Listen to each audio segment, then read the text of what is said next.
মন্ত্রী মশাই, সকাল সকাল আপনারা তো মুখ ভারী কেন? আরে আর বলিস না, আগে রাজসভায় অনেকেই ছিল যারা আমার হয়ে কথা বলতো, কিন্তু ইদানিং সবাই কেমন বদলে গেছে। সবাই গোপালের হয়ে, তাই তো? একদমই তাই। আর না বললেও কেউ গোপালের বিরুদ্ধে কথা বলে না।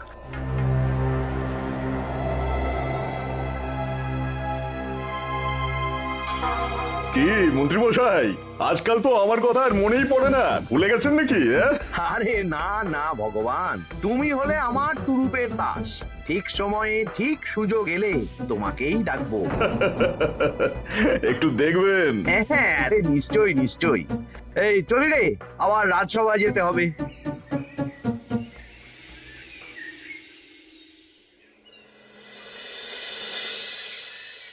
আচ্ছা, তোমরা বলো তো, আমাদের রাজ্যের সার্বিক উন্নতির জন্য সবার আগে কি দরকার? মহারাজ, আমি বলবো, বলো গোপাল। সততা আর শিক্ষা, এই দুটো জিনিস মানুষের মধ্যে থাকলে রাজ্যের উন্নতি কেউ আটকাতে পারবে না মহারাজ। একদম ঠিক বলেছ পণ্ডিত, তুমি তো শিক্ষার কাণ্ডারি। তুমি কি বলতে চাও এই ব্যাপারে? মানে কিভাবে শিক্ষার আরো উন্নতি করা যায়? মহারাজ, আমি তো মনে করি পুঁথিগত শিক্ষাই শুধু শিক্ষা নয়, মানুষের ভেতরে যে পূর্ণতা আছে সেটাকে ফুটিয়ে তোলার নামই হলো শিক্ষা। যেমন? কেউ যদি খেলতে ভালোবাসে সে খেলোয়াড় হবে, গান করতে ভালোবাসলে সে গায়ক বা গায়িকা হবে। আমি প্রত্যেকের মধ্যে লুকিয়ে থাকা এই বিশেষ বিষয়গুলিকে তুলে ধরার জন্য কিছু করতে চাই। তা এটা করার জন্য কি দরকার? প্রথমত অর্থের প্রয়োজন। আমাদের আরো অনেক টুল খুলতে হবে, সেখানে এক একটা জায়গায় এক এক রকমের শিক্ষা প্রদান করা হবে। এটা ভালো প্রস্তাব। আমাদের রাজ্যে গায়ক, নৃত্যশিল্পী, অঙ্কন শিল্পী, খেলোয়াড় সব তৈরি হবে। দেশ বিদেশে রাজ্যের নাম উজ্জ্বল হবে। মহারাজ, একদম এসব উল্টো পাল্টা খরচ করবেন না। কেন কেন? মহারাজ, রাজকোষে প্রথমত বেশি অর্থ নেই, যে কোনো সময় যুদ্ধ লাগতে পারে। তাই আমাদের উচিত প্রথমে এসব না করে কামান, গোলা বারুদ, ঢাল, তরোয়াল এসব কেনা। ঠিকই বলেছ। কদিন ধরেই শুনছিলাম সীমান্তবর্তী এলাকায় ইংরেজ সেনারা নাকি ঘুরঘুর করছিল। পণ্ডিত মশাই, আপনার এই সব পাণ্ডিত্য অন্য জায়গায় ফলাবেন কেমন? এসব করে লাভের লাভ কিচ্ছু নেই। কাউকে যদি ইংরেজরা গুলি করে সে কি গান শোনাবে? হ্যাঁ, মন্ত্রীর কথায় যুক্তি আছে। মহারাজ, আপনি বরং পণ্ডিত মশাইকে কিছুদিনের জন্য ছুটি দিয়ে দিন। পণ্ডিত মশাইয়ের মাথার একটু বিশ্রাম দরকার। হ্যাঁ পণ্ডিত, তুমি বরং দিন 15 জন্য তীর্থে ঘুরে এসো। যথা আজ্ঞা মহারাজ।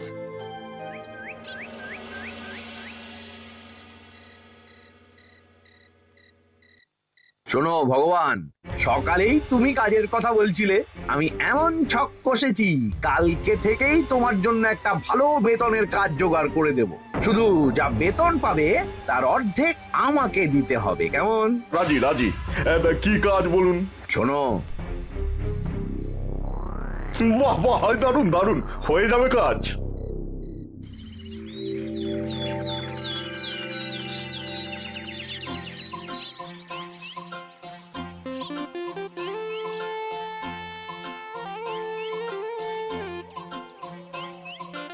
এই সকাল সকাল রাস্তায় ঘুরঘুর করছিস কেন? হ্যাঁ, পড়াশুনো কি শিখেই তুলে দিয়েছিস? পণ্ডিত মশাই তীর্থে গেছেন, এখন আমাদের ছুটি। দুপুর বেলা ভাত, রাতের বেলা রুটি।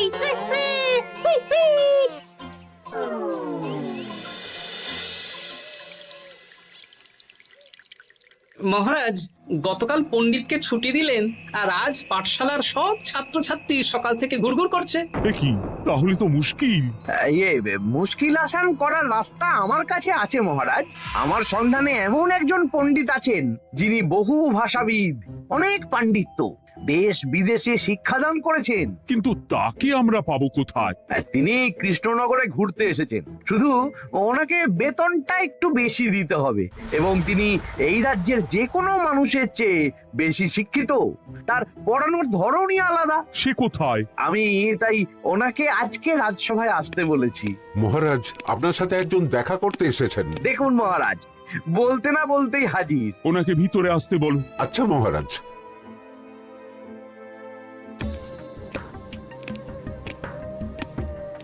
প্রণাম কৃষ্ণচন্দ্র, আমাকে আপনার মন্ত্রী ডেকেছেন, তাই এলাম।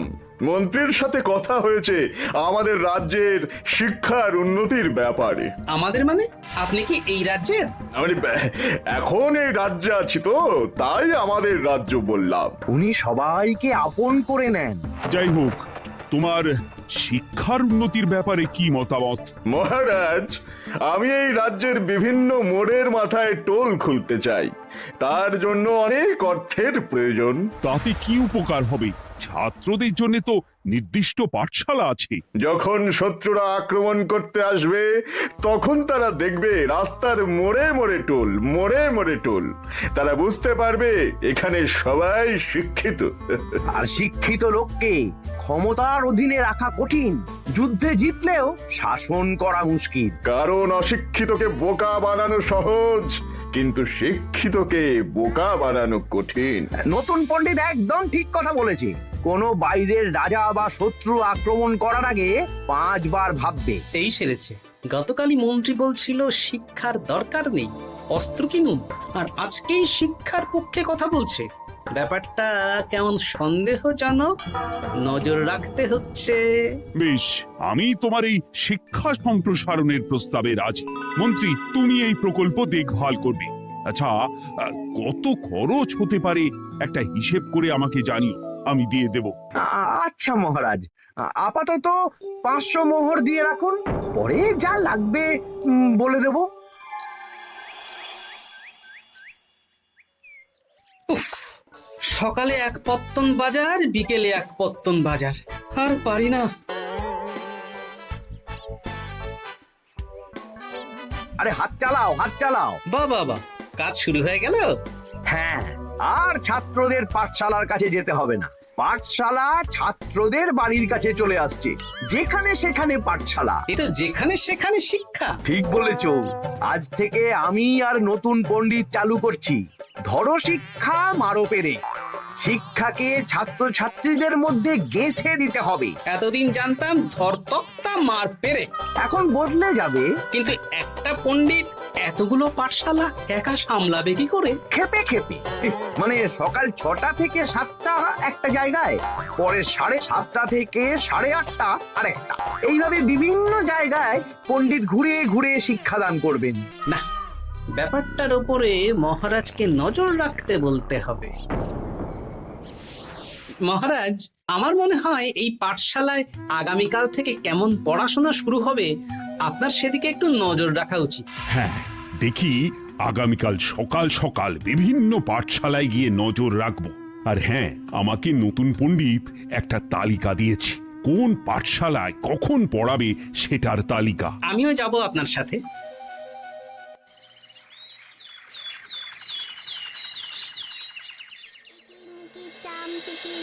কাটা মজুমদার ধে এলো দামোদর, দামোদরের হাঁড়ি কুড়ি, দুয়ারে বসে চাল কুড়ি। দেখি কুটি, তোরা এই কিরমিকির খেলছিস? নতুন পণ্ডিত কোথায়? উনি তো এই মাত্র দক্ষিণের পাঠশালায় গেলেন। ন্যাপলা আর গুলটে আজ থেকে ওখানেই গেছে। ওদের দুজনের বাড়ি কাছাকাছি তো, তাই। আচ্ছা চলো তো গোপাল, দক্ষিণেই গিয়ে দেখি।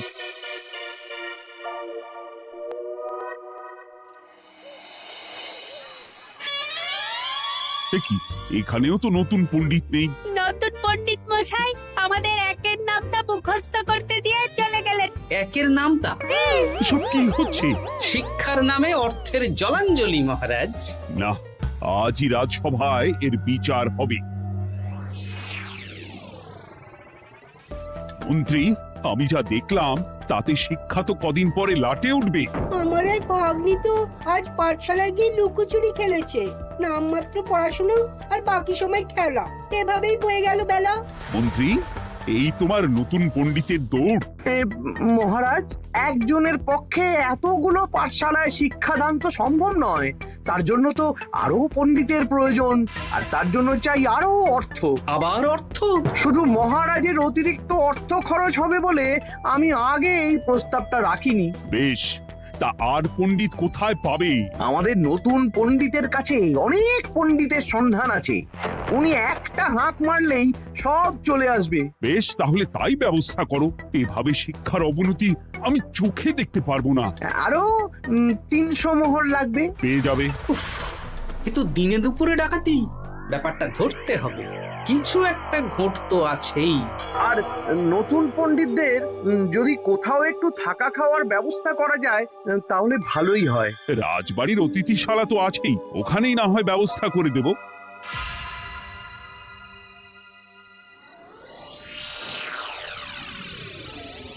শোন বটা ঘটা আর কেলে পচা, তোদের এইবার এই ভগবানের মতন শিক্ষাদান করতে হবে। আরে আমি তো শিক্ষা বানানই জানি না। সে না জানলেও হবে, শুধু দাড়ি গোফ লাগিয়ে নকল পণ্ডিত সেজে কালকে থেকে পাঠশালায় যেতে হবে। কাকে কোথায় যেতে হবে সব আমি বুঝিয়ে দেব। আচ্ছা,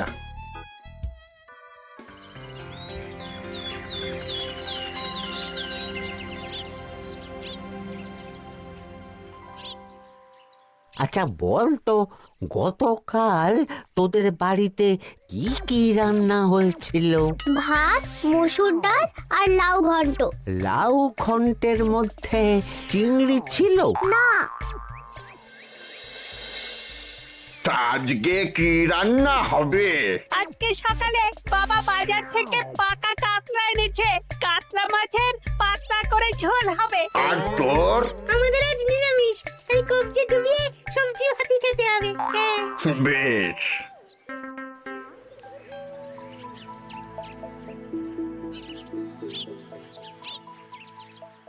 বল, আজকে তোরা কি কি শিখলি? আমি লাউ ঘন্ট। আমি সবজি ভাত। আমি কাতলা মাছ। কি বলছিস কি? আজকে তো পাঠশালায় এই সব আলোচনাই হয়েছে। এবারে ব্যাপারটা একেবারে সহ্য সীমার বাইরে চলে যাচ্ছে। দাদু, আমাদের আগের পণ্ডিত মশাই ভালো ছিলেন। উনি কোথায় চলে গেলেন? মন্ত্রী মশাই ছলে বলে কৌশলে ওনাকে তীর্থে পাঠিয়েছেন। না, এখন আমাকে মন্ত্রী মশাইয়ের উপরে নজর রাখতে হবে।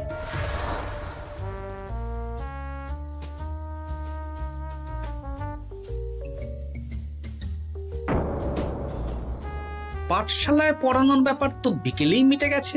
রাজবাড়ির অতিথিশালায় না গিয়ে নতুন পণ্ডিত মশাইরা এদিকে আবার কোথায় যাচ্ছেন? সাথে মন্ত্রীও আছেন, ব্যাপারটা নজর রাখতে হবে। তাড়াতাড়ি চল। চলুন চলুন। এদিকে তো বটা ঘটার বাড়ি, এদিকে মন্ত্রী মশাই কোথায় যাচ্ছেন?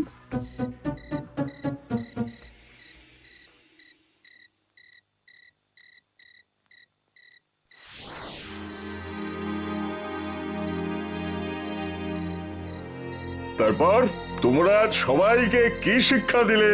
শিক্ষে স্যার আমাদের শিক্ষা নেই, চুরি করে দিন চলে। আমি কি করে শিক্ষা দেব? আরে ছাইপাশ দাড়ি গোঁফ থাকলে কি কুটকুট করে? তা বলেছিস বটা। আরে আরে আহারে করছিসটা কি? ভালো রোজগার পাতি কি তোদের সহ্য হচ্ছে না নাকি? ভগবানকে দেখ, সেই কবে থেকে দাড়ি গোঁফ লাগিয়ে পণ্ডিত মশাই সেজে আছেন। আমারও প্রথম দিন একটু সমস্যা হচ্ছিল, এখন সামলে নিয়েছি। আর আমাদের এই সব আলোচনা একদম করা উচিত না। বলছি মন্ত্রীমশাই, আমি কি শুধু এই পাঠশালাতেই পণ্ডিতের অভিনয় করব, নাকি রাজসভায় বসার সুযোগও পাবো? কালকেই এই ব্যাপারটা দেখছি। আগে তোমাকে রাজসভায় ঢোকাবো, তারপর এক এক করে বটা ঘটা কেলে পচা সব আমার দলের লোককে রাজসভায় ঢুকিয়ে নেব। আর রাজসভার বাকি সদস্যদের ফাঁকা করে দেবেন।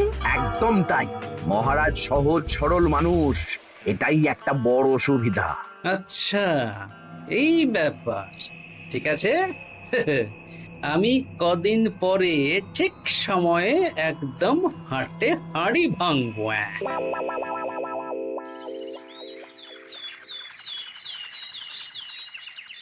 তাহলে মন্ত্রী, আর কোনো সমস্যা নেই তো? না না মহারাজ, এখন আর কোনো সমস্যা নেই। দেখবেন এই ধরশিক্ষা মারপের এক প্রকল্পের নাম চারিদিকে ছড়িয়ে পড়বে। আমার তো মনে হয় একটু পাঠশালাতে বিজ্ঞান নিয়েও আলোচনা করা উচিত। হবে হবে, সব হবে। এখনো সব বাচ্চারা অজ্ঞান হয়ে আছে। আগে শিক্ষায় জ্ঞান ফিরুক, তারপরে না হয় বিজ্ঞান নিয়ে আলোচনা করবে। বিজ্ঞানী তো প্রস্তাবটা খারাপ রাখেনি। তুমি কি বেশি বোঝো? তাহলে তুমিই তো বিজ্ঞান শেখাতে পারো।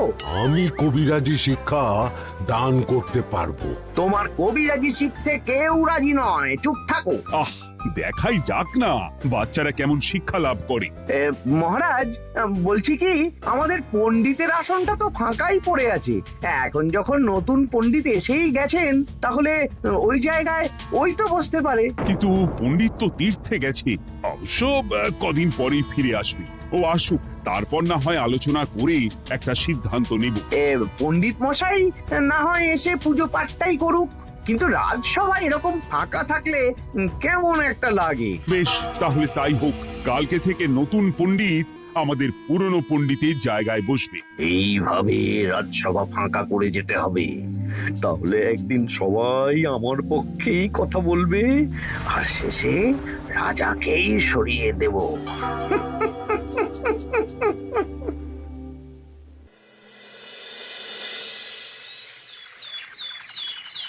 মহারাজ, সর্বনাশ হচ্ছে চারিদিকে। চলুন চলুন, আমি পুরো বিষয়টা ধরে ফেলেছি। কি ধরে ফেলেছো? শিক্ষার নামে ষড়যন্ত্র চলছে মহারাজ। রাজসভায় চলুন, সব বলছি। আচ্ছা আচ্ছা, আসছি। হ্যাঁ বলো গোপাল, তুমি কি বলছিলে? শিক্ষার নামে ষড়যন্ত্র নাকি? মানে গোপাল মস্করা করছে নাকি? রাজ্যে দারুণ শিক্ষাদান চলছে। মহারাজ, আমি দেখে ফেলেছি আমাদের নতুন পণ্ডিত আসলে কোনো পণ্ডিত নন। ইনি আপনাকে, আমাদের সবাইকে বোকা বানাচ্ছেন। তাই নাকি? ডাকো দেখি নতুন পণ্ডিতকে। এই তো মহারাজ, আমি চলে এসেছি। এই তো, ইনি বদমাশি করছেন, শিক্ষার্থীদের ভবিষ্যৎ নিয়ে খেলছে। এই বল, আসল কথাটা বল। কি বলবো, এসব ভাড়ামো বন্ধ করো গোপাল। না বললে আমি কিন্তু ধুতি খুলে দেব। এই এই আরে আরে, কি হচ্ছেটা কি? এই এই এই এই, সরো তো, সরো সরো। ব্রুম, ব্রুম, ব্রুম, কি হলো? কি হলো? ব্রুম, ব্রুম, জব, ব্রুম। এই সেরেছে। গোপাল এসব কি বলছে? বলুন। ভুল বকছে কেন? ব্রুম, ব্রুম, গোপাল, তোমার কি হলো গো? কি বলছো তুমি? আমার কাছে বৈদ্য, তুমি একটু দেখো তো গোপাল ঠিক আছে তো? এই যে নতুন পণ্ডিত, তুমি তো অনেক ভাষা জানো, তুমি বুঝতে পারছো? মহারাজ, আমি দেখছি গোপালের মনে হয় বিশ্রামের প্রয়োজন। এই এই, তোমরা কয়েকজন মিলে গোপালকে রাজবাড়ির অন্দর মহলে নিয়ে চলো। চলুন, আমি যাচ্ছি। ওহো, গোপালের কি হলো? মাথায় লেগে গেল? ভাষা চলে গেল? সব এই নতুন পণ্ডিতের জন্য।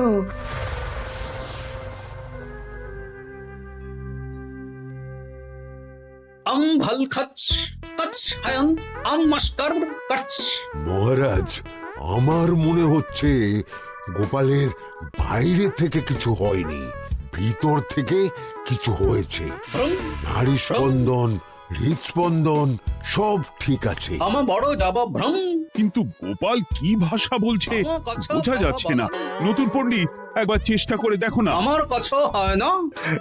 সব তো আমি কিছুই বুঝতে পারছি না মহারাজ। আপনি যে এত দেশ বিদেশে ঘুরেছেন, আপনি বুঝতে পারছেন না?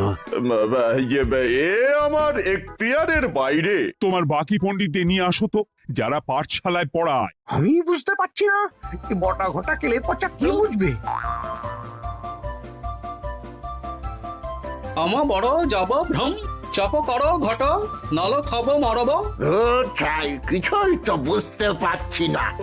রাজসভায় কাউকে না দেখতে পেয়ে এখানে এলাম। ওই তো আমাদের পুরনো পণ্ডিত চলে এসেছে। শুনলাম গোপালের নাকি কি হয়েছে। এই পণ্ডিত, তুমি দেখো তো গোপালের নতুন ভাষা উদ্ধার করতে পারো কিনা। কি গোপাল, তুমি কি ভাষায় কথা বলছো? আমার মতর ভাষা কথা বলো। ওই দেখো আবার কি সব বলছে। আমো বোঝো তো পড়ছো, সবার সাথে মস্করা করছো। তমো ঠক ধরছ। হ্যাঁ, এই পণ্ডিত, এটা কি ভাষা? ঘাবড়াবেন না মহারাজ, এটা পাতি বাংলা ভাষা। বাংলা ভাষা? গোপাল শুধু আকার ইকার উকার আর বেশিরভাগ স্বরবর্ণ বাদ দিয়ে কথা বলছে। মানে গোপাল তম কছ কছ বলো। আমার নাম গোপাল ভর। মহারাজ, গোপাল বলল আমার নাম গোপাল ভর। আমার অত বকন মহারাজ। এর মধ্যে আকার ইকার উকার এসব বসিয়ে দেখুন তো কি হয়। আমার নাম গোপাল ভাঁড়। আমার নাম গোপাল ভাঁড়। অত, আমি অত, বকা বোকা, নই মহারাজ। মহারাজ, আমি অত বোকা নই মহারাজ। এই তো সুন্দর ধরে ফেলেছেন। কি কেমন দিলাম? দেখলে আমাদের রাজ্যে মন্ত্রী ধরে আনা পণ্ডিতের পাণ্ডিত্য। হ্যাঁ, সব এক একটা গাধা। হ্যাঁ, এ কি ভগবান, বটা ঘটা কেলে পচা। মহারাজ, এখান থেকে কি বুঝতে পারলেন? কি? শিক্ষার বাইরেও অন্যভাবে সমস্যার কি করে সমাধান করা যায়, তাও শুধুমাত্র উপস্থিত বুদ্ধি দিয়ে, যেটা আমাদের রাজপণ্ডিতের আছে। তা তো দেখতেই পাচ্ছি। আর সেই জন্যেই মন্ত্রী ওনাকে সরাতে চেয়েছিলেন, আর কিছুদিনের মধ্যে সব সভাসদদের সরিয়ে দিতেন। আমি সব মতলব শুনেছিলাম, আর এই দিনটার জন্যে অপেক্ষা করছিলাম। আজকেই তো পণ্ডিতের তীর্থ থেকে ফিরে আসার কথা। তাই আজকে এই ছোট্ট নাটকটি করলাম। এবার মন্ত্রী আর এই 4 জন নকল পণ্ডিতকে আচ্ছা করে কারাগারে গিয়ে ধোলাই দাও। ধোলাই হলো ওনাদের জন্য উপযুক্ত এবং উচিত শিক্ষা।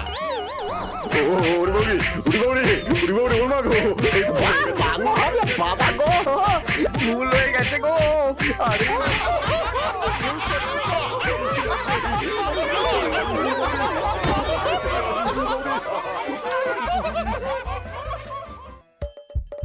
হাসির রাজা জ্ঞানের রাজা রসিক রাজা